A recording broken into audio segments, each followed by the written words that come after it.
right now. Testing the broadcast. The bar is traveling along slowly, waiting for the broadcast to be published.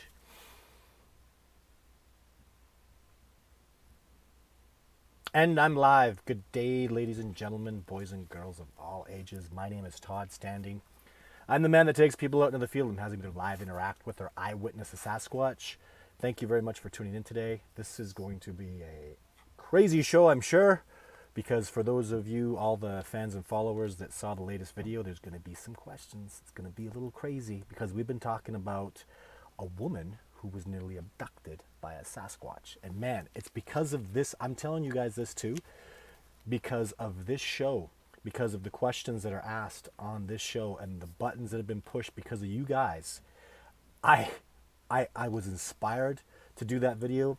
I was inspired to call that woman. I was inspired to ask her questions. And when you start doing something with things and you keep saying yes and you keep moving forward, this incredible, amazing thing has happened. And that is that a woman who was nearly abducted from my research area by a Sasquatch I know wants to go back next year to the same area at the same time of year and see that see what happens, because she is somewhat traumatized. But anyways, that's how we'll start the show. Just I'm obviously there's going to be questions about that, and I'm looking forward to it. But first, we start out with our excellent Facebook questions from today.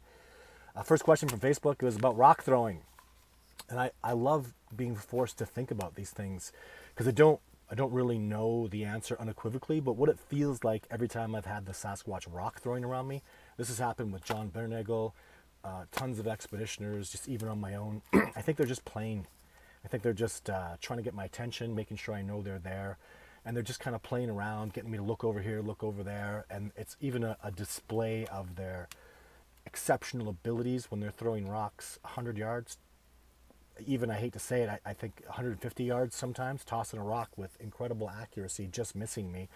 I even remember one time a rock just missed my head by a foot, and I was walking, and a rock went whoosh, by my head, hit a tree. It was the first time I ever saw a rock hit a tree with that kind of velocity. The tree, it was just a pine tree. The tree looked like it was smoking. The rock hit it so hard, dust came off of it. It was weird. And I looked over at the Sasquatch, and I was like, are you guys kidding me? Don't do that. It scared the hell out of me. Are you guys trying to kill me? And I thought we were friends. And you know what happened? The next rock that was thrown at me would miss me by 10 yards. And the rock after that was thrown towards me missed me by 20 yards. It was a big rock, and it didn't even come close to me. And it was almost like they were like, ooh, that was pretty close. Sorry about that. We want to intimidate you a little bit, but not, hurt you, harm you. And I've never felt like I was... I just always felt like it was play with me, guys. I always felt like that. I never felt like the rocks were, well, actually, I guess that's not true. There's one time a rock did hit me and harm me, and I've talked about that on the show a lot. That's for the Video 4 expedition. That was a warning. That was really obvious, but every other time, no. I guess it's never, with beings as intelligent as the Sasquatch are, with these incredibly intelligent hominids, it's never just a simple answer, is it? There's just so much depth of character and intelligence with what they're doing. Of course, there are going to be days, there's probably people that have been killed by rocks thrown at them from a Sasquatch. Why not? So it would be foolish to say that's not happened. So, but anyways, just with me, I'm just going to give you, the best that I can give you with what I know from my experiences. So, can they pick up things with their feet? Well, I've talked to Jeff Meldrum a lot about this, and it's just the mid-tarsal joint in the foot is just like this. So could you pick something up? I mean, just picture that my fingers are toes and the joint is in the middle of the foot. So these would be the toes up here. So probably not, but it's really advantageous for them being so heavy. It's advantageous for them tree climbing because the foot, it's not just a heel. You have half the foot on the tree getting traction. And it's really just, it was absolutely necessary for them to be as big as they are, as heavy as they are, as muscular as they are, to not just have a ball to run on, but to run on the front half of your foot. It's nature. It's not something that can be hoaxed. It's not something that can be derived. The dermal ridges and the anatomy of the foot is clearly from a living creature. PhDs, thanks to Dr. Jeff Meldrum, agree upon this, that the Sasquatch are real, based on the feet have been accepted as feet from a living indigenous species in North America. We just don't accept the rest of the body, which isn't that just what just happened? You accepted them, but you don't. So anyways, kind of crazy stuff. Do they wear animal skins? No, I've never seen them do anything like that. Only domesticated beings like us would put animal skins on their body. So maybe even not. I mean, we were doing that probably when we were hunter gatherers, right? So I just Sasquatch don't. I've never seen any evidence of that in any way, shape, or form. So do they eat their dead? No. I just based on how horrifically that is would be to even the native culture. I derive a lot. Basically, with me, it's the Sasquatch are a hell of a lot similar to the indigenous native cultures and a hell of a lot similar to gorillas. And I kind of work that. It's anthropology, right? Anthropology is primate anthropology, and anthropology is the study of humans. So into our history and currently. So I just kind of, that's how I make a lot of deductions, and I base a lot of my information on that, with little bits of, things that I'll witness, and then I'll apply that to humans and gorillas, and that's really the basis of how I get most of my deductions done. Who else? Who else would I like to work with? Because I mean, let's just admit it. The best was John Bendernagle, Jeff Meldrum, Les Stroud. I think that still stands, except John Bennernagle's passed away. Well, I apologize. I didn't call them best. My favorites. The people that I would like to work with ideally, and the other person that would really be on my hit list to work with, that I'd be very excited to work with, would be Ian Redmond. We almost had that happen one year, and then he got hit by elephants and really badly injured, and then I had a horrible year in the field. It rained for 3 months straight, and it was just a terrible year, and we haven't had anything happen since. But it's something I would really like to pursue. The thing is, so Ian Redmond's very famous. He's awesome. He's amazing. He's tough. He's so tough. Oh my God. What's that? Iron sharpens iron. And man, like Les Stroud is so tough. Jeff Meldrum is tough. He's tough. I took him backcountry. He's brave. John Bendernagle, same thing. Like, Jeff is a big guy, and he's not he's not some crazy athlete that does crazy backcountry stuff, but he's tough. Jeff had he had some major surgery. I believe it was even like a heart surgery thing or a valve or something. And the guy's out there hiking with me backcountry. He just did so well. I have no complaints about him. Because you have to understand, in truth too, most of what I'm doing, I'm my tracking skills and my skills in the wilderness. I can't go jogging through the bush. It's too loud. It's too. I will at times when I need to get somewhere, but it's dangerous. It's dangerous. Don't go jogging in the wilderness. Every animal that sees you, every predator will think that they'll have that chase instinct when you're in flight. They'll think you're running away from them. So it's very dangerous to do that. Don't run in the wilderness, and to move and be safe and track and listen to the squirrels and the birds and pay attention to my surroundings, what's behind me, what's in front of me, and the terrain and all the things that I have to do when I'm moving safely through the wilderness, especially with expeditioners.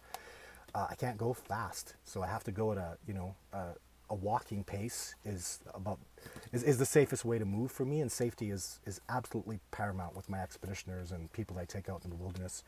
Being safe, and I think the Sasquatch appreciate that, and even observing your surroundings, watching the squirrels and the birds and the trees and the plants, and looking at picking up berries and eating them as you walk along. I think that just it impresses the Sasquatch, and it keeps you connected to nature, and it's just highly advantageous. I would never not do that. So are they nocturnal? They're yes. They can see at night really well, but sightings of I'm probably 70-30 for 70% nighttime and 30% daytime. So, I want to get the daytime ones because I can get better footage for daytime ones. But I just think, I think what happens at night is when we're around a fire and they can see us for miles and miles and they're all hidden in the darkness really well. I just think that, and then I have fires where they have high ground around me so they can get that high ground position. And that's just the way I do things, and it's the way I've had really good success. So just a couple more. So asking me about group size and range. So my estimations, range is hard. Oh my God. Range is just going to be different based on food availability, right? I think the range for my wild bunch in the radium area is enormous. I think they're, probably 60 miles, 100 kilometers from the epicenter is likely their range. And I'm quite convinced of that. Nordegg seem to be There seemed to be 2 troops in the Nordegg area, and the range was maybe a little less, maybe 50 miles, so 90, 80, 90, 80 kilometers approximately. And then, but then you go along the coast where you're going to get in the areas of British Columbia along the coastline where you get salmon runs and lush berries and tremendous ungulate populations. There's just more troops there. I've seen it where I've gone along, and 20 miles there's a different troop. I'd say 30 miles, so that's about 50 kilometers. There's a different troop, so even half that distance. And numbers in the troop, I've seen them as small as 4 and as many as approximately 14. It's hard. I'd say 14 plus or minus 4 individuals. It's not hard for me to get it. Some of the tracks are so tough, and I can't really. The young ones and the females, I'm just deducing them based on. I'm seeing, let's say, 6-year-olds to 16-year-olds, and I get a number based on those males, and then I just derive how many females are back at the troop. The females aren't coming around nearly as much as the males, obviously, and which brings me to my last question. Second last. What evidence is there of male-dominated groups? So much superficial evidence. It's just little pieces. The big male calls, and the big male does a big yell, and it's a male, and he's huge. He does a call, and all the Sasquatch stop. He comes around, and everything stops. He's just the boss. And really, the young males are around all the time. There's sexual dimorphism that would make us deduce that there is male-dominated groups. In case you don't know, sexual dimorphism is when the males are bigger than the females, like lions. Lions are male-dominated societies, right? I know females do the hunting and but the males are the big bosses of the groups, and they're much bigger than the females, notably, like 30-40%. Gorillas, same thing. But then you look at birds.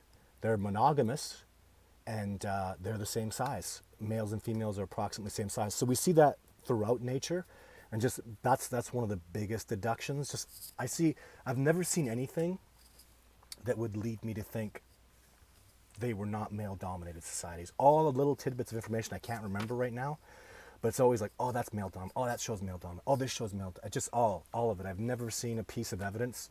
It's kind of like evolution, right? Where you look at you see that this skull fits between 10,000 years and 5,000 years, and then you do the test, the carbon dating, and you see the carbon dating matches. So just all the pieces are lining up. Does that make sense? So that's the best way I can explain it. And again, not one piece of evidence has shown on anything other than a male-dominated society. I've had the males push me out. I've had males get mad at me, and it's been males. Trust me, I go back. You can see it in the tracks. I am at a point now where it should have been so obvious to me years ago. I really got it straight. It was something I was looking at for many, many years. And then with Survivor Man, I was like, this is a female. Like, there's no way. This is a lighter track. This is a slender track. And the behavior matches. The males are up being crazy, and the females are the back being smarter and walking around puddles, for God's sake, and males run through them. I mean, you see that with dogs. I've had dogs most of my life, and boys and girls are feminine, and females are feminine and gentle, and and the males are big oafs, run and I'm seeing all those things, So, and then this other question was really good, asking me about day watcher shifts. Is there different day watchers? I really had to think about this one. So the question is, if there's a day watcher in a certain spot, let's say Jane that I filmed in video for, I only ever saw Jane there. So the problem is that I'm not out there for real, not out there day and day, and I don't get a look at her day and day and day. So, I would say, just as an example, at least 70% of the time, I can't even make that. It's so speculative, I won't even do it. But I've never seen any evidence to show that they had other individuals in certain spots. It was always, it always seemed to be Jake in the day watcher spot. And believe me too, when the day watcher spots a person, he's out. He's not in the day watcher spot. He's down looking at you, following you, tracking you, doing other things. So when you're spotted, the gig is up. They're not going to stay hidden in their day watcher spot anymore. They're going to come track you, watch you, manipulate you. I've seen a day watcher come out of their spot and go whoop a bear's ass. So, I mean, it was like a 7'4" Sasquatch whooped a grizzly bear, a full 600-pound grizzly bear whooped his ass like a chump. It's pathetic. wasn't even a fight. So those are my Facebook questions. Really into the show now. I know I started a little early. So let's get to your amazing questions. Hey, Todd, watching from Thermal, California, big man. That's Esteban. Thank you, Esteban, for tuning in today. And people just from all over. It's so cool. The UK, we've got, of course, Cephisaurus here. Should I call you Cephisaurus? So people aren't confused who Amanda is. I can't get over, Roxanne says, I can't get over the story and I can't wait to hear what happens when you, isn't that cool? It's so cool, Roxanne. And I gotta tell you just one more time, it's your guys' fault. Totally. You kept asking about Kubota and questions and this and that. And it just, I kept, it's actually, isn't it amazing that you guys must understand you're part of this discovery process with me. You guys are like in it. These questions and, and these things that you helped me go down a path I would have never gone down. I would never take Ina back out there. I would never be going back there. And you know, I started talking to Ina because of you guys and her boyfriend, and now look what's happening. It's all because it's your guys' fault. So, and you should know too that since you guys were asking the questions and really hard, and I feel part of me feels obligated to you guys to answer your questions, a big part of me, but more so I'm inspired because when you push me out of my comfort zone, that's the best way for success, in my opinion. If I keep doing the same thing over and over and expect a different result, that's the definition of insanity, in case you don't know. So when you're pushing me out of my comfort zone, when you're asking me hard questions that really even kind of make me cringe and go, do this, but that's the right thing to do. You're doing your job. It's those questions that push me, that make this discovery move forward. And I'm telling you guys, thank you so much for that. I'm so grateful for you guys doing that. I hope you guys can hear me really well, using a different earbud thing here today. So hey Todd, Roy Clark from Michigan. Hey Michigan, love Michigan, beautiful, beautiful place. There's strange things in Oregon. Well, there's Sasquatch in Oregon. This is from Bert and Ernie. I'm so interested in Oregon. You have no idea. I have so much stuff happening from Oregon. Leela says, hello, Todd. Great to see you. Do you really think they can understand us? Are they aware of our fear? Well, yeah, Leela, I would absolutely yes. Just your mannerisms, your body language. This stuff means so much. And it really shows in the wilderness. You're not, like people kind of, in society, in cities, aren't we kind of trying to hide ourselves and aren't we kind of trying to, we put on a brave face at times? When you're in the wilderness and, you know, you could get lost, you could go the wrong place and get into an avalanche, you could fall and there's wild animals, predators. It's almost like the wilderness is a personality magnifier. And if you're hiding, and they come around and they start scaring you, if you want to see how brave you really are, they'll test you and you'll find out how brave you are.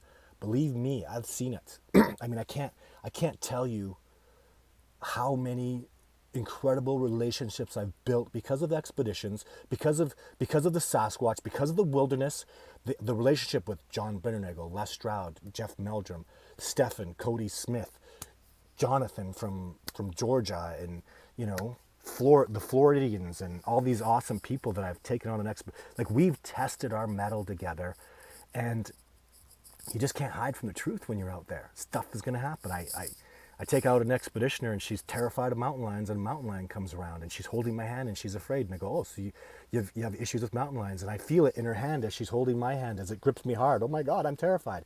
And then you deal with the situation, you calm, and you show them.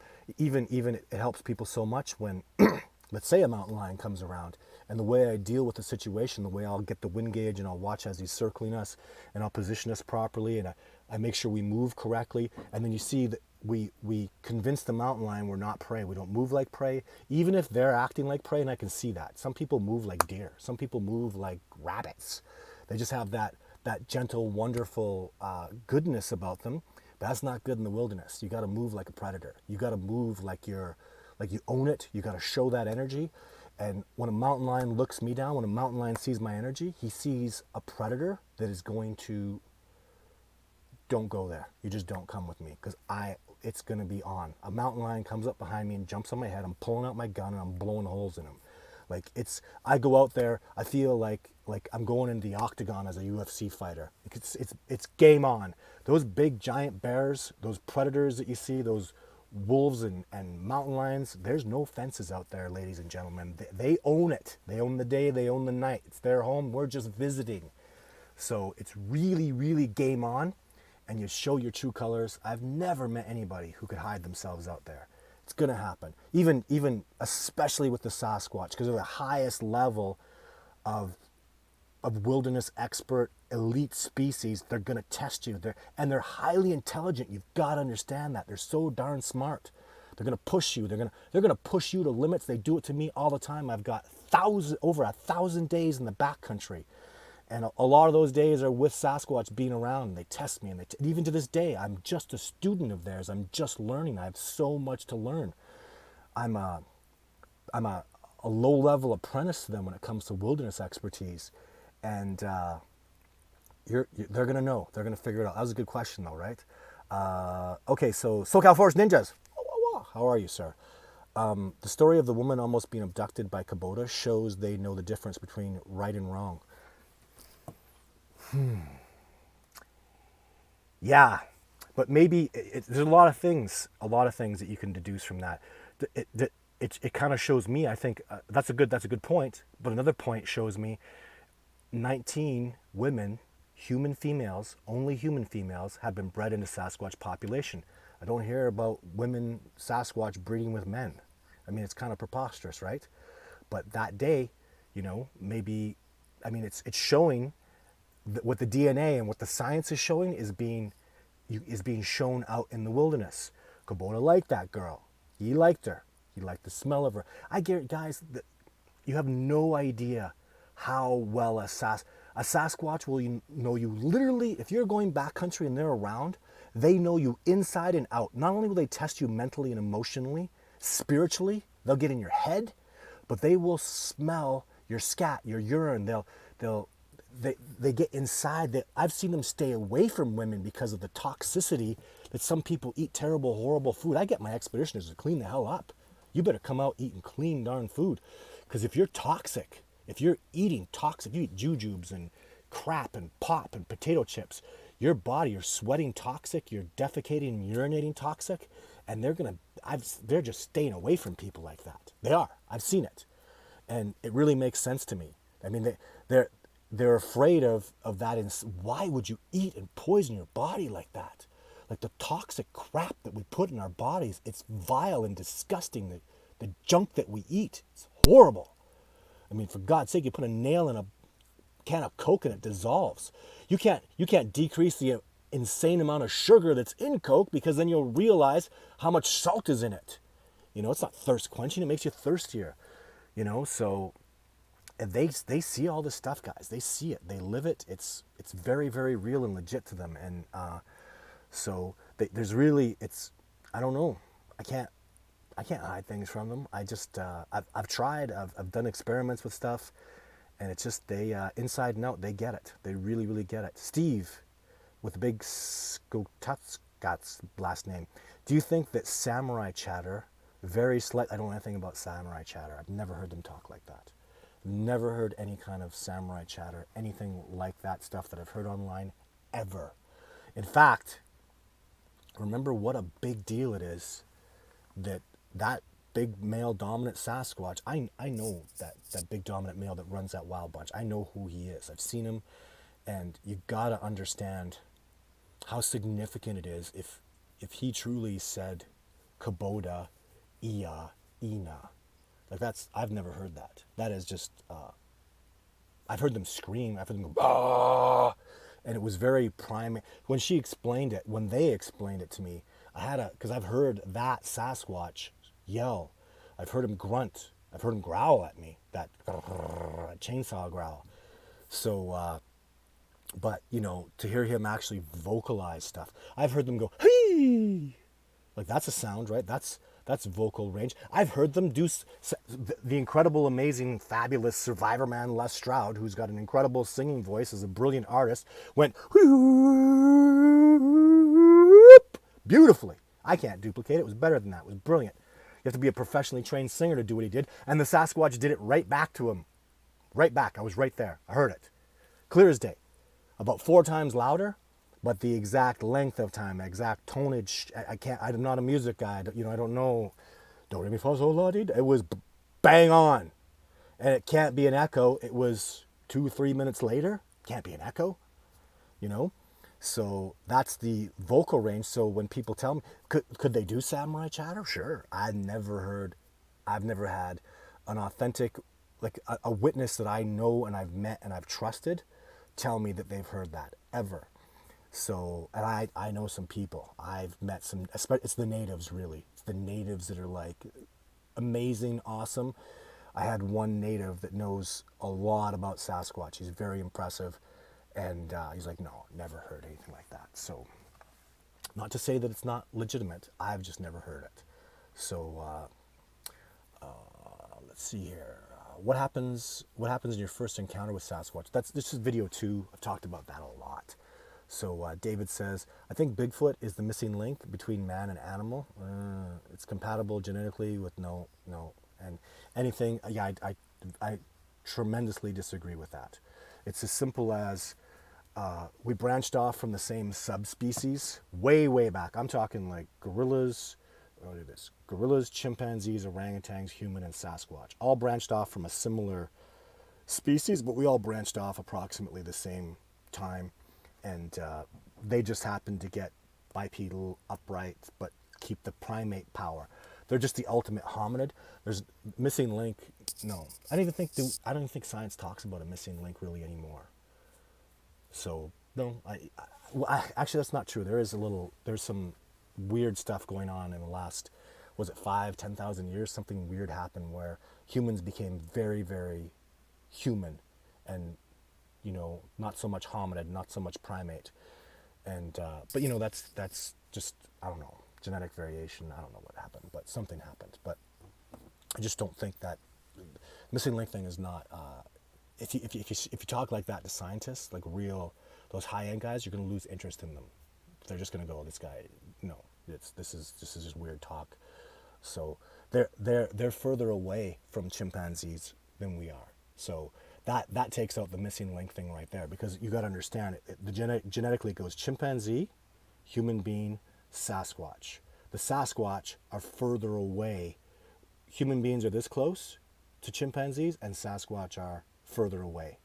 So obviously there's no missing link, because we would be the missing link, if you want to look at it that way, between Sasquatch and chimpanzees and gorillas. We're more of a missing link. So they're further away. They're a more highly developed hominid species than we are.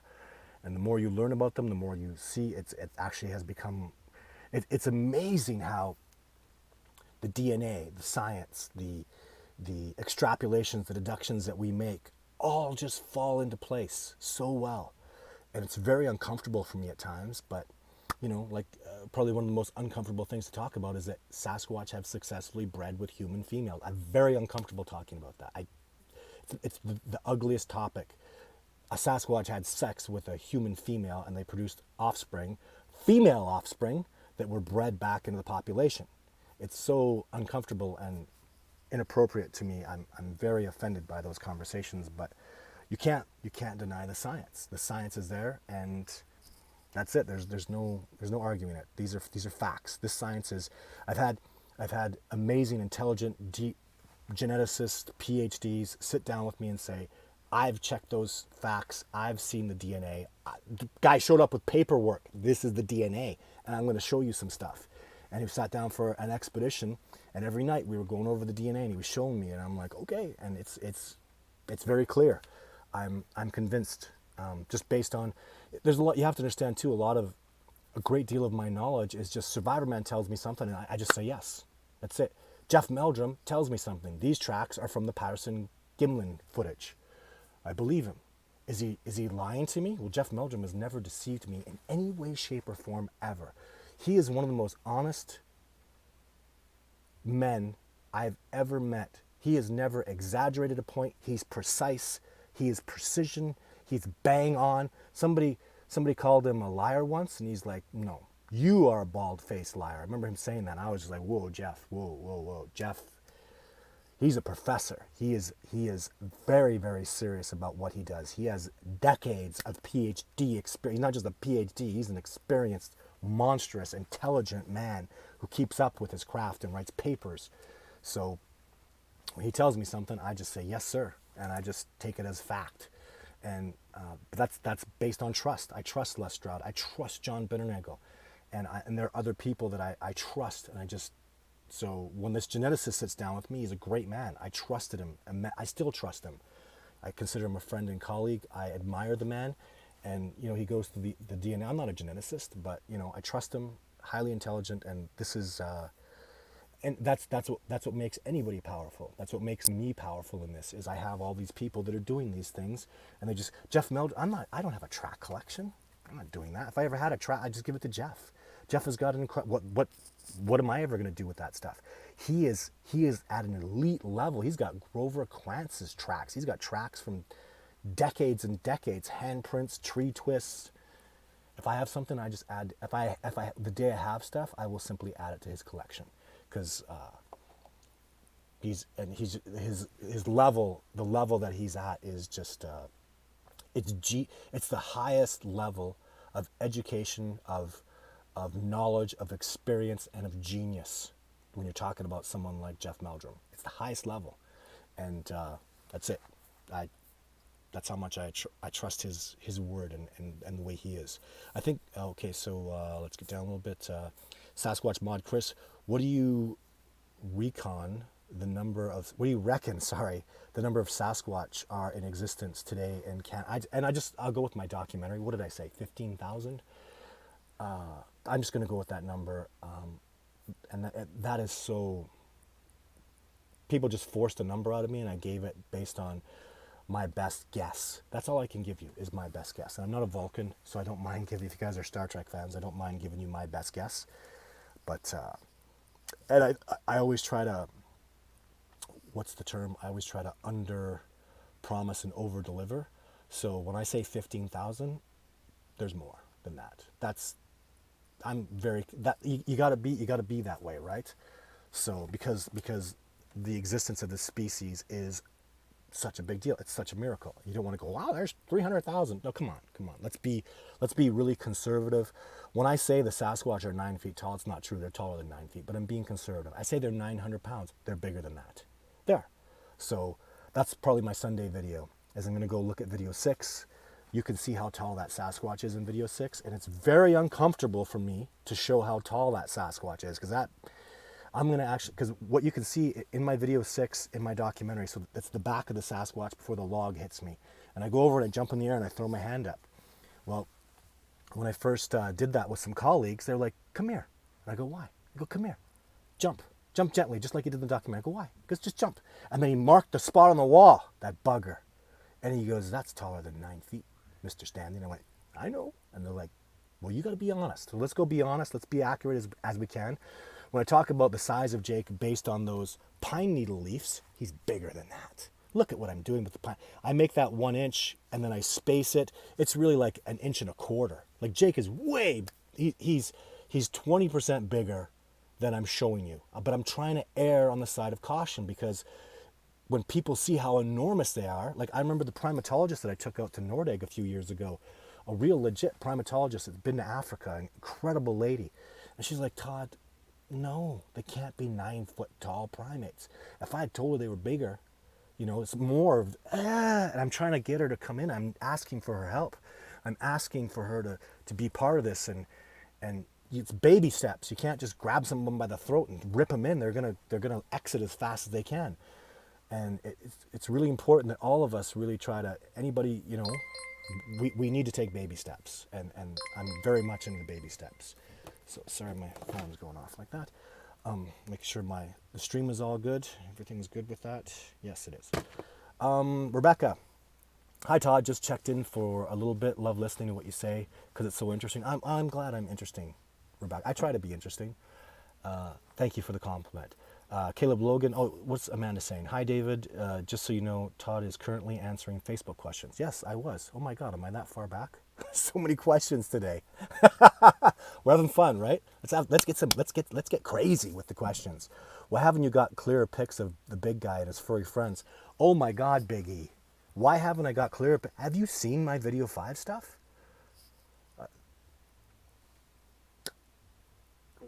Okay, Big E. Got like 11 videos now, 7 that are public. Can I see your Sasquatch footage? Don't have any. Or if you do, awesome. And if you have better footage, good for you. It's not a competition. I give it everything I can, man. I give it everything I can. I've spent years of my life doing this that I'll never, but the years of my life that I've sacrificed, they don't feel like a sacrifice. They feel like they've been wonderful learning experiences. And I've enriched my life so dramatically. I have these incredible people that work with me and I'm so enriched from it. So I just do the best I can, dude. I promise you. I promise you, I step forward. I do everything I can. I know those cameras. I practice with them. I know the tracking. I know the ground. I know the terrain. I know the substrate. I've got colleagues of mine looking at geographical maps. Like, we give everything we can to this. 100%. Not 110%, because that's not possible. But I'm telling you, I go home, and when I'm done with my expeditions, and I bleed every time. I fight every time. I struggle every time. It's a battle every single time without exception. And I give it everything I got. And there's no excuses. That's the best that this individual has ever been capable of. And you know what? Most people are pretty impressed. And I am. When I go back and look at my footage, I'm very proud of it. Because I'll spend a year and get no footage and go, man, I got nothing. And I go look at my old footage and go, man, that was a good day.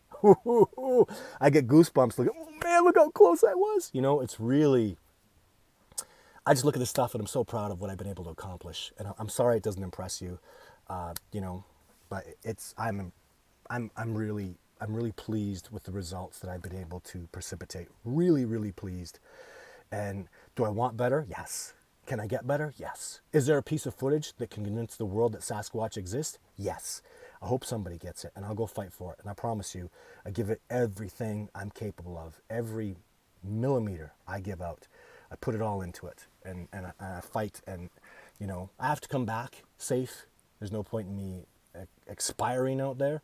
And I've fallen down to die and quit on occasions where it's been too much. I can't make it. I'm done. And just a little miracle happens and a little angel pops up on my shoulder and gets me out of this stuff. And I've taken too many risks. I've gone too far and shouldn't have come back. And I'm not like that now, though. I have a family. I have a little girl and a son that I love and adore with all my heart. And I have to come home to them. It used to be in the old days, I would have a bear charge at me. And I'd be like, let's do this, let's fight, let's see who can win this. Because, I was young and I was a bit of a hothead and whatever. Now I look at him, I go, I'm going home and I'm going to be a grandfather. I'm going to mentor my children. I'm going to mentor men and women. I have things to do and you will not stop me. And you have things to do too. So let's not fight today. You go on your way. I respect you. You respect me. And let's be on our way. I'm a predator. You're not coming over here and taking my life. I'm not food. And I don't want to take your life. You go live here. I think those ways. It's a very different mentality. And it's wisdom. It's great wisdom, and I've been very fortunate to learn these things, calm and serenity, and the stuff that even to do with Sasquatch. You don't fight a Sasquatch. You don't verse a Sasquatch. Give me a break. That's ridiculous. You're gonna lose. You don't verse nature. That's stupid. You work within it. You use its power. It's an asset to you, and you embrace it and love it. We're from nature. Don't verse it. Don't verse the Sasquatch. Done. You've already lost when you do ridiculous things like that. And there was a piece of me that was a little versing, that was thinking like that, and it's not a healthy way to live, and it's not going to generate great success. That's why I get good success. Big E is that's why I've done very well, and I'm very pleased with my results. So Mason Savannah cooperation, there are reports in Nova Scotia and Newfoundland. Yeah, I get, I don't know, I've had some decent reports in Nova Scotia. And I've had very conflicting reports from Newfoundland. Real good trackers and hunters that have very open minds that say, no, there's no way. And they're in the significant majority right now that Newfoundland does not have Sasquatch. And then I'd say it's the opposite in Nova Scotia. Those same trackers and wilderness experts and really cool people that I've met are saying it's flipped, where I think there could very well be Sasquatch in Nova Scotia. This is just my opinion based on what I've been hearing from people. So I haven't been to Newfoundland since I was like 3 years old. I don't ever remember going to Nova Scotia, which is Latin for New Scotland. Thanks, Rachel. I'm glad you loved the last video. So did I. It was, the last video, I just didn't want to do it, but you guys pushed me into a very uncomfortable zone, and thank you for that. Thank you so much for pushing me that way. Because now, I tell you, if when I do that expedition and if it has these incredible results, I'm gonna blame the Wednesday live feed for that success. Blame you for that incredible success, and thank you. And I would like to say that to you guys, honestly, from the heart. Thank you for pushing me. Thank you for asking these questions. Thank you for taking me out of my comfort zone. Thank you, because you guys did that. I never would have done that stuff. Never in a million years would I have pursued it and taken it to that level and done that video if I just didn't feel pressured by you guys. And isn't that what's going to make this great? And I hope I pressure you guys. I hope I push you guys. I'm telling you guys, Mason, Bigfoot Sylvanic, and all the people that do Sasquatch research here, SoCal Forest Ninjas, and there's so many people. I'm telling you, please go get this discovery done. If I can help you, if anything, just let's get it done, guys. We can do this as a cooperation. We're so much more powerful. Todd, do you worry, this is from Bob Ritter, Todd, do you worry if the existence of Sasquatch is affirmed by the scientific orthology, the attention will inevitably receive that will be a negative impact on their well-being? And you know what, Bob? It's very debatable. And in any discovery process, there's going to be a lot of pain, there's going to be a lot of, but I feel like the positive outweighs the negative. I think we need them. That's what I go out there. That's my thing is, guys, please help us. Please help this planet. We're damaging it. So much is being done. Please help us. And because I feel they'll inspire us to a new level of greatness. And all those questions, all those debates are gone because I am about the truth. The truth is they exist. The truth is I am working towards definitively proving that truth. And so many people don't give a shit about the truth anymore. I'm sorry I swore, Amanda. So many people just don't care about the truth, and it makes me angry. People are about covering their own ass and standing by and hoping things work out. And that doesn't work that way. Look at Nazi Germany. All that is necessary for evil to conquer is for good people to stand around and do nothing. And that's why I do it, because I refuse to stand around and do nothing. They exist. It's a miracle, and we need to acknowledge that truth. And truth is such a wonderful, amazing gift. And the lies and the deceit of it all, the cover-ups, the crap, with anything, it's a freaking sickness, it's an illness, and love and positivity has to root out that negativity. And that's why, Bob, I just end it with that, is the truth is they exist, and I'm a man that is devoted to the truth. And the truth is, there's so many great men and women out there that will help do the right thing with this discovery process. I think the wonders and the magic of it will just be so incredible. That's just how I feel. How to find evidence for Sasquatch in your area is the tip sheet. There is a link to the tip sheet from Amanda, all the way from the United Kingdom, up at it's like 2 a.m. there. And she just doesn't care. She's a juggernaut, and she's out here helping. Thank you so much, Amanda. And thanks, Phil, for coming out today, Phil. Really appreciate it.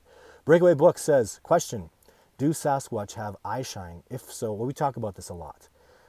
They do have eye shine, yes. And humans do not have it. I agree.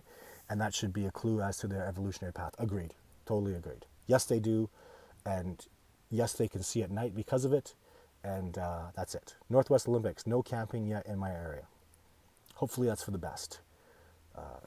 Yeah, because of all the virus stuff going on. It's hard for everybody, and I don't really want to get into that too much.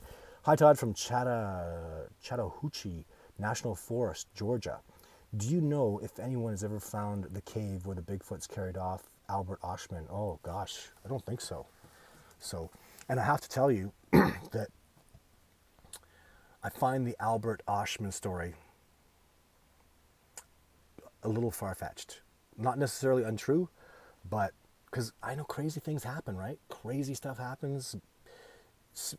Beings can, I don't want to call them animals, that upsets people, but there are different personalities and different weird things can happen. But I just, the Albert Oshman story is, it smells very fishy to me. So, and I hate saying that stuff. I'm just trying to be honest with you guys. I could be wrong, right? I'm no judge and jury. This is just my opinion. And if you don't like my opinion, don't listen to it. I don't know. I'm just trying to really be honest and try. When I listen to that, I go, it doesn't have that ring to it. Like, wow, that's likely to happen. It's very unlikely to happen. It sounds very odd to me based on what I know about Sasquatch. But could it be true? Yes. I just want to give you my opinion. I would never, if I was in law, if I was testifying, I'd shut my mouth. I would simply say, no comment, because I don't know. What am I, 70% convinced it's not likely to have happened? I'm 30%. It could. So when you're on the fence like that, when it's not beyond a reasonable doubt, shut up. But you ask me for my opinion, and I will give it, but please take it with, take it gently. I didn't say that. I didn't say, yeah, it's not. No, I'm not doing that. I'm just telling you guys honestly, it's very unlikely that things would have transpired in that way. And that's my opinion. So thank you for asking. Todd, do you think Kubota has some sort of handicap based on his observed behavior? No, I just think he's small. Maybe he's just a little smaller, and I don't know. No, he's strong. He's a Sasquatch. Kubota's powerful. He's a tough dude. He's mean. Maybe he's just angry and mean, and I don't know. I get a feeling. I get a sense of feeling that the Sasquatch are enormously family orientated and very, very close-knit community. They're devoted to one another. And they won't get rid of Kubota, and Kubota's part of that community. But what if you have an angry black sheep of the family, someone who was just born hostile? There was a grizzly bear a couple years ago that was just recently killed by a truck driver as it was going to attack a woman on a bike just off the highway. I know this bear. He's a bad dude. And that bear loved killing. That bear would just kill and kill and kill. He killed cubs. He was cannibalist. He killed beautiful Michelle Pfeiffer looking sow grizzly bears. He's just a killer. We have serial killers. I have hunters I've seen that just love to kill. We have narcissists and sociopaths all over our society, tons of them, right? So it just and you get that. You need that stuff. We used to be hunter-gatherers, and now you shun people for having the desire to go hunt. That's not right. So it's in our blood. It's in our DNA. People used to survive based on their love for hunting, their lust to stalk and kill. You think a wolf doesn't love killing deer? I love wolves. If you see them latch onto a baby Bambi, they have no freaking sympathy for it. Bears, I've seen bears latch on a cute little baby elk and just rip them apart. It's brutal. Do you hate bears now? No, people love bears. Bears are incredible, amazing. They have an ecological niche. They need to be there. Without the wolves, the deer and the elk will kill themselves. They'll overpopulate. They'll damage themselves. They'll get sick. They'll suffer from horrible viruses and sicknesses, like we are. Because you need that natural order of things. The wolves are a keystone species, which means the ecology collapses without them. There's a Yellowstone video. So, things are black and white in that ecological niche and the way things are designed by nature. These things have been going on for hundreds of thousands of years. They've been designed this way. So, and there's a perfect balance to it. So, and I know people argue that, and everyone wants to go kill all the wolves and wipe them all out and blah, blah, blah, blah, blah. I don't know. I'm about ecological balance, first and foremost. Gerald, please write to us about Bigfoot. Yes, please do. So Jake was a day watcher, too, right? And what's going on with him? I don't know. Jake's gone. That's all I know. I have no other knowledge of him at all. I don't really think... he's out of my... Where did he go? I don't know. Is he in Alaska? Like, they could just go anywhere. Is he in Ontario? Did he go all the way down to Idaho? Is he in Washington? I have no idea. So the odds of me ever... it would be a miracle if I ever saw Jake again, which hurts my feelings. So when am I going back on an expedition? I'm doing recon right now. SoCal Forest Ninjas. Recon right now. My first expedition is coming up soon. I'm not going to give specific dates about them. I'm going to really do what I can to hide the times that I'm going out. Just because it's the right thing to do, because the expeditions are immensely important. So I'm going to hide the dates publicly, and that's it. I make no apologies for it. I had meatheads come out in Nordegg when I was doing research there, telling us that was their mandate. They're from a Bigfoot organization. It was their mandate to follow me everywhere. I was like, whatever.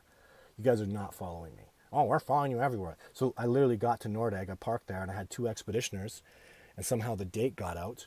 I don't even remember how they did that. I think they maybe got a little bit lucky. Anyways, and I'm out there with one of the guys I'm with is a U.S. military ranger. The other guy is just badass. Cody Smith and Jonathan, my friends.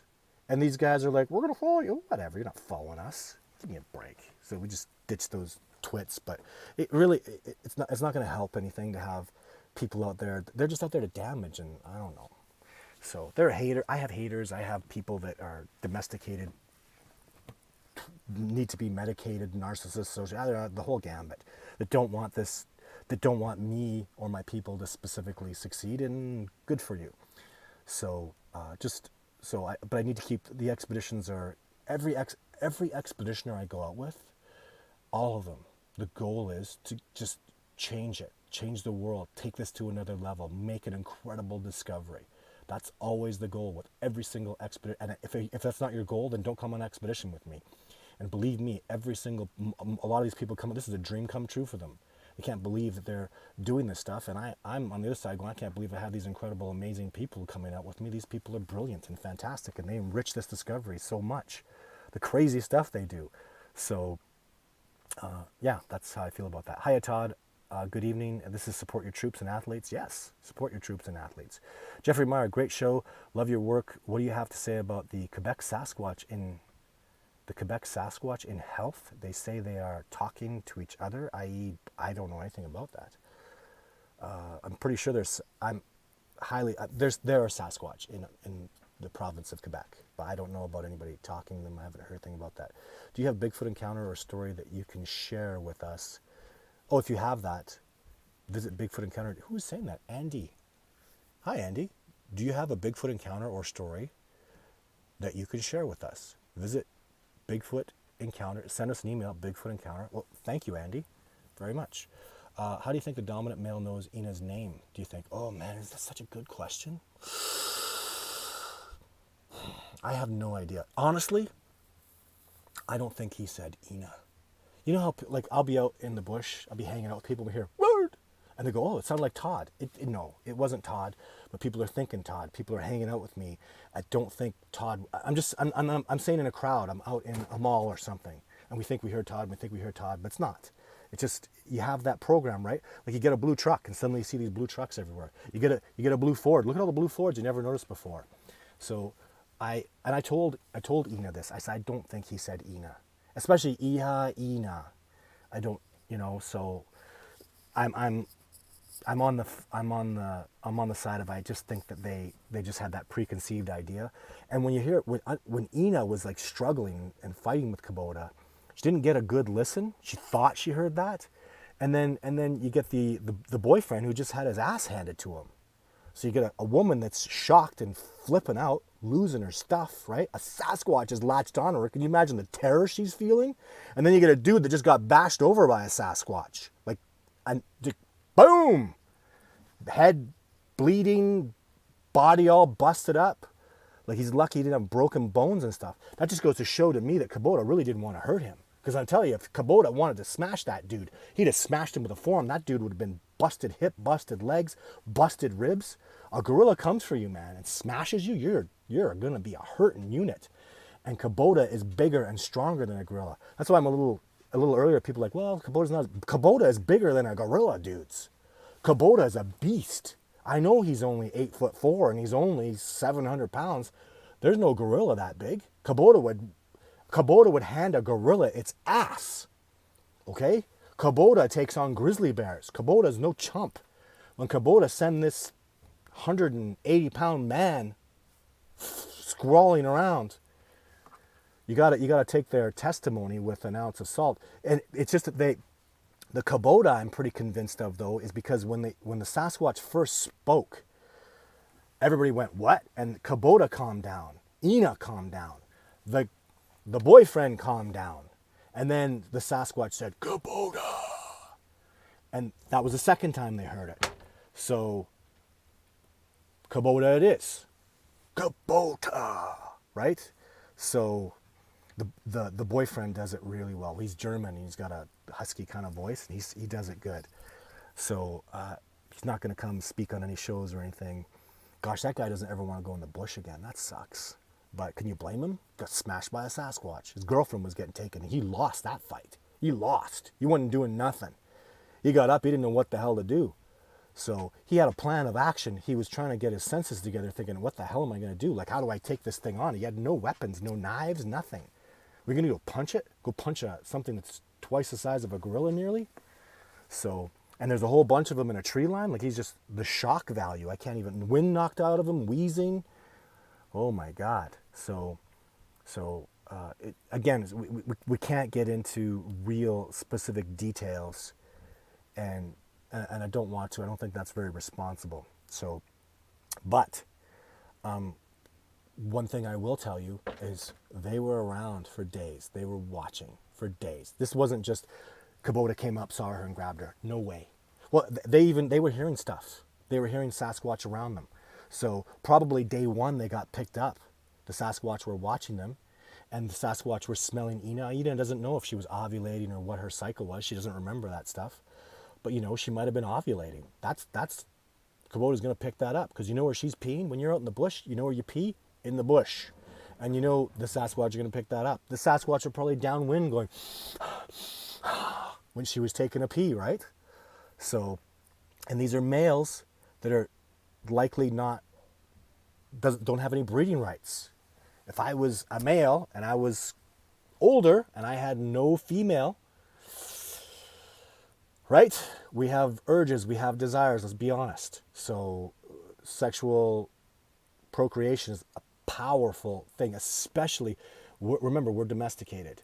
We are not wild like the Sasquatch are. The Sasquatch are wild and primitive, and you know, they're so bigger, smarter, faster. Sorry, not sorry. These are things that you're domesticated. If you're a human being, you're domesticated. You're from domestication, and that dumbs you down. That makes you weaker. Does lots of things that are not good. So there's no selective process. There's only the strong survive anymore. It doesn't work that way. So it's a rigged game, and we are domesticated, no different than cows and pigs and chickens. We're the same, domesticated as hell.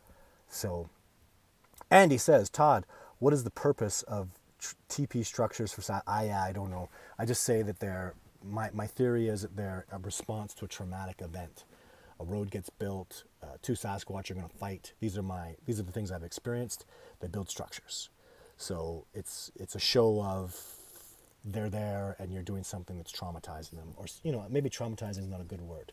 Some really big deal kind of event, right? Nicole says, hey Todd, do you have any opinions on the Burlington Triangle Bigfoot? I don't know anything about that.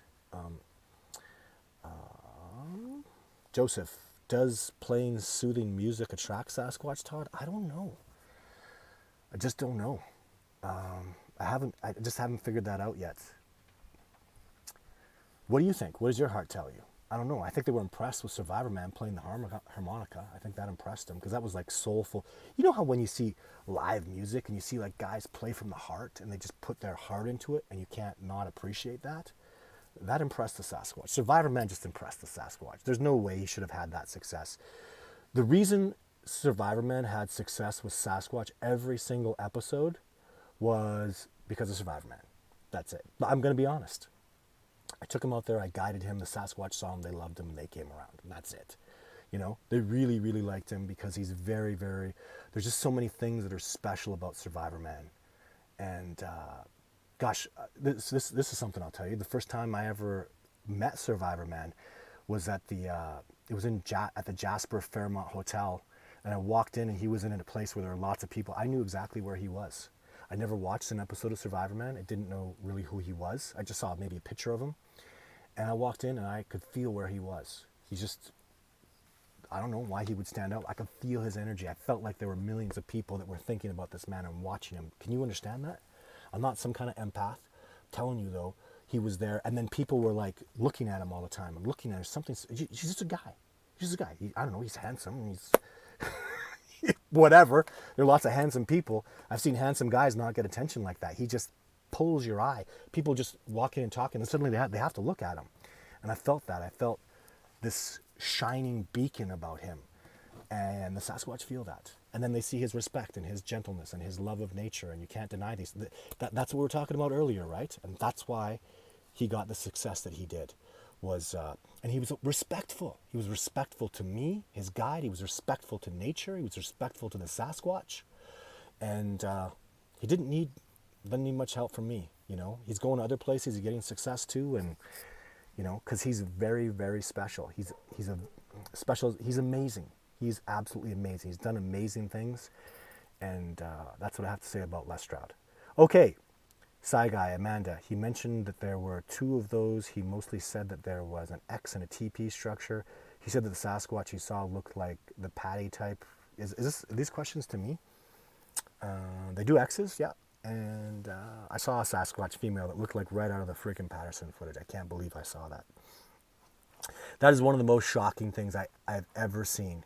Is the day I was in Nordegg, and we saw Sasquatch tracks, and I remember thinking, holy crap, these are just like the Patterson Sasquatch female, just like her. Like I said that to the expeditioner that I was with.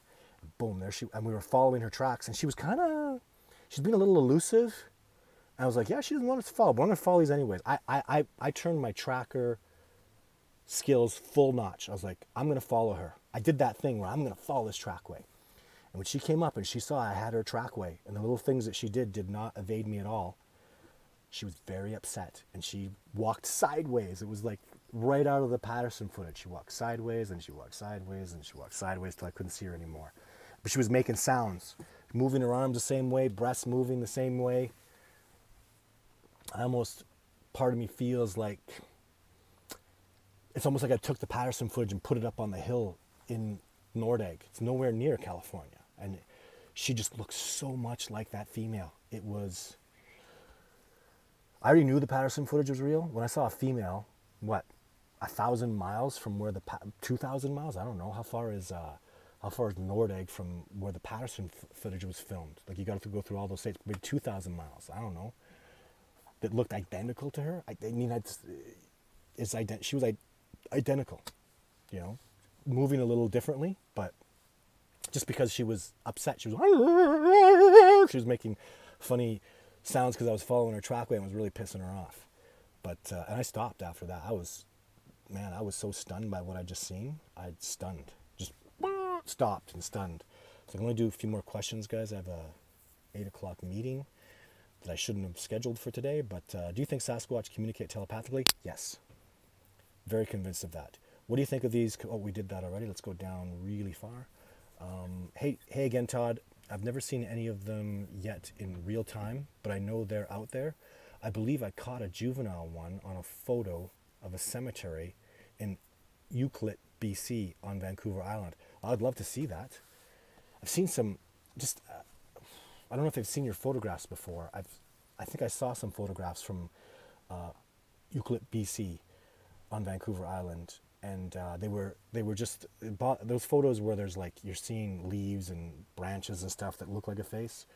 I think I may have seen those photographs. So those are strange, but yeah, photographs of Sasquatch really have to be great. They have to be great. They have to be in focus. We can't keep blob squatching people. I have many blob squatch videos. I will never even show them. I don't show them to anybody. I just see them and go, oh, I got blob squatch. That's it. Not happening. Not showing it. Have a good day. I can do better than that. We can do better than that. Be responsible. Learn your equipment. Learn your stuff. No, God, just a couple days ago, there were these incredible red-tailed hawks. I pulled out my cell phone. I took some photos. I was only 30 yards away. The photographs are horrible. Like, you know, I have a really good LG, you know, second latest phone. It's a great phone. I really like my phone. Photographs are terrible. If I saw a Sasquatch at 40 yards, I wouldn't. If I filmed it with that phone camera, I wouldn't even show it to anybody. It's irresponsible because it's just bad. So I'd love to see photos in the slideshow while listening. Cool. Hey Todd, Darren from Michigan. Call out again. Call again. Thanks. Hey Todd, we have some active Sasquatch in Michigan. Well, I'd love to hear about it. You know, bigfootencounter@gmail.com. Go talk to Amanda. We would love to hear about that stuff. Hi from Flagstaff, Arizona. Hey, oh man, I'm excited. If I do a tour, which I really want to do, I want to do the Discovering Bigfoot tour around through the Pacific Northwest of Canada and then down through the United States, like Washington, California, and then into Arizona, maybe New Mexico, and then across. If I do that, I have a friend in, well, my like killer special forces firefighter captain, awesome dude friend, is in Arizona now. He was a Washington firefighter, Washington captain, and now he's in Arizona. So I would be so excited. I got lots of people in Arizona. I'd be very excited to go down there. I've never been. I've flown through the Phoenix airport, but that doesn't count. I would love to go to Arizona. It would be very challenging to me. I've been through Southern California, which is, I'm told. Oh no, I was in Arizona. I had to drive through Arizona when I was doing some of the California stuff. So I drove through Arizona. I saw the terrain. It was very interesting to me. You guys must have like rattlesnakes and stuff. Just seeing the cactuses, and it's really cool. So, but I'm, I don't know about the Bigfoot stuff, but I'm very attracted to that terrain. It's very new. So imagine seeing the big guy telling Kubota to put Ina down. Yeah, I can't even imagine, Roxanne. That would be absolutely amazing. So cool. And just the way it all came about too, right? They saw the documentary. They called me up and was like, we saw that Sasquatch. I got the emails and I started talking to them. And when they told me the area, like that's what I just love about the truth. In my documentary, Jeff Meldrum tells me, look for a Sasquatch here, and I look there and nothing, and I find a trackway somewhere else. He's like, oh, I told you to look in the wrong spot. That's what the truth does. The truth comes out. I love it. At least I pray for that stuff in the world. I want the truth to come out in everything. With all, I just want the truth. I'm so about truth and justice. It's more so in my life now than ever. I'm such a powerful proponent of the truth. And for God's sake, people, if I have any message for anybody, let's stand up for the truth. Forget about Sasquatch. The truth, stand up for people that are telling the truth. Back them up. Don't worry about covering your own ass. Stand up for the truth, people, please. If you see somebody out there and you know he's telling the truth, back him up. Stand up with him. We're losing everything with deceit and deception and garbage. It's in law courts, in politics. Like, where is the truth? Where is the justice? Where's the man that says, I will not tell a lie? What about that old night code? I will tell the truth no matter what, even if it leads to my death, I will tell the truth. Where is that? Why can't we do that? Are we so out of it? Just, God, drives me nuts. Fight for the truth, people. What's history taught us? Like, for goodness sake, truth, truth, truth. Justice can't exist without truth. We can't have a moral society without truth. So David says, actually Bigfoot Terry says, have they chirped at you? Yes, that sawweed owl chirped. That I talk about it in my documentary. Watch the documentary. David Pacheco, I've watched the National Geographic doc on gorillas, and they were snapping trees. What? To impress females? What? I need to see that. Wow, I would love to see that. Was it a pressure break? David, please. Just bigfootencounter@gmail.com. That's huge. That's enormous. I need to know that information badly, dude. What show on National Geographic? Dave, punch up here. I'm going to stay on a few minutes longer. I got a meeting right now. Amanda, let's get on that. That's huge to me. That is huge. To see gorillas, you're saying gorillas were snapping trees to impress females.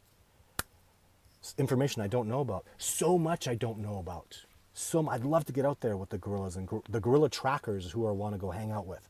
I want to go get a gorilla tracker. I want to go to where the gorillas are in Rwanda. I want to go to the Dian Fossey gorilla conservation area, and I want to go hang out with gorilla trackers. I want to bring one back. That's kind of a dream of mine, right? To go do that, to bring a gorilla tracker back into Sasquatch habitat. Man, that guy's gonna kill it out here.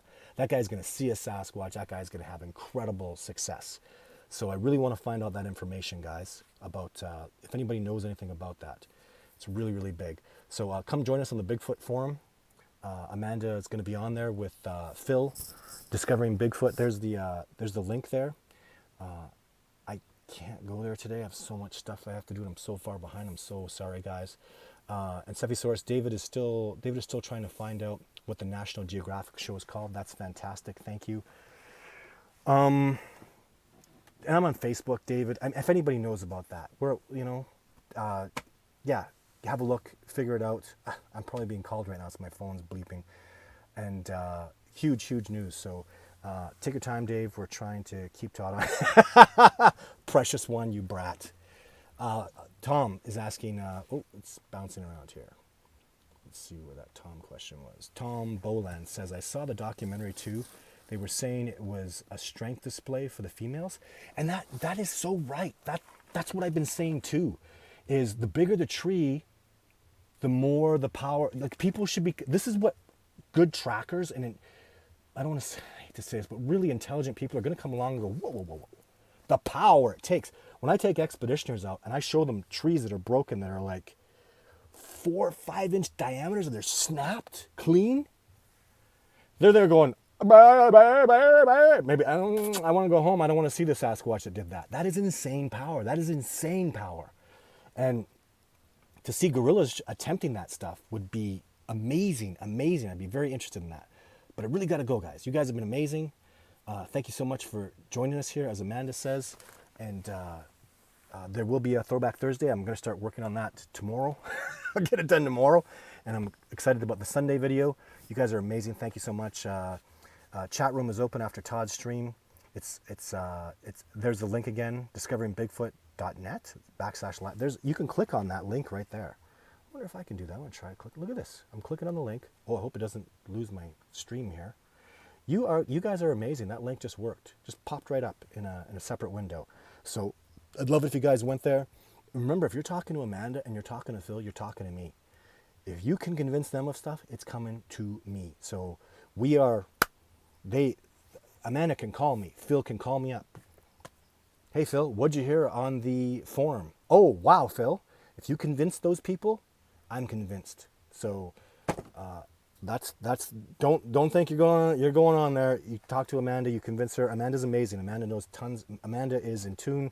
She could do 3/4 of this forum answering all the stuff. She's always here. She works her butt off. Phil's the same way. They know me personally. They know me in very, very well. So I'm just trying to say, when you're talking to them, find Amanda on Facebook. Phil, you sneaky bugger, where are you? Phil has burner phones. Phil, you're awesome. But yeah, so follow those people. How do I get to Todd? How do I get to Todd? Talk to Amanda. You get right to me. So very, very intelligent lady. I trust her immensely. Same thing with Phil. So many other people too. Danielle is usually on here, and I just got lots of other people. Atara comes on here. Just people that, but for sure, Amanda's easy to get a hold of. She's Cephisaurus. She's on Facebook, guys. So she's really, really easy to get a hold of. She has a great YouTube channel, and Cephisaurus is Amanda. I met. Yeah. So I would actually really appreciate that, because when I'm doing these little semantic things, when I'm talking to television networks and I'm doing expeditions and stuff, I need people like Amanda and Phil out there making sure that somebody else knocks it out of the park and they're there to go, that was just a home run, Todd. You got to watch this video. You got to talk to this person. You got to do this. And they are that. So fist bump, y'all. Y'all take care. Wonderful. Thank you for this awesome controversial show. I hope you were a little offended by it. And because I am the controversial Todd Standing. And I will be back next Wednesday. Stay tuned to the video, guys.